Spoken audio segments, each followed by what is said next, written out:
Commissioner বলছে যে যে হত্যাকারীকে শনাক্ত করা হয়েছে জামাত শিবিরের লোক। এখন আমি বলি, এটা তো বিএনপির কোন নেতার স্টেটমেন্ট না, এটা যারা তদন্তকারী কর্মকর্তা রয়েছেন, যারা রাষ্ট্রের আইনে স্বীকৃত সংস্থা, তারা বলছেন। এখন ফেসবুকে কি লিখবেন? এখন আজকে পুলিশ কমিশনার বলছে যে যে হত্যাকারীকে শনাক্ত করা হয়েছে জামাত শিবিরের লোক।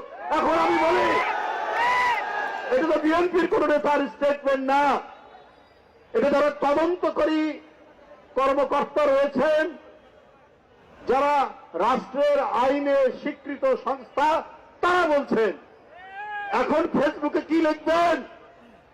এখন আজকে পুলিশ কমিশনার বলছে যে যে হত্যাকারীকে শনাক্ত করা হয়েছে জামাত শিবিরের লোক।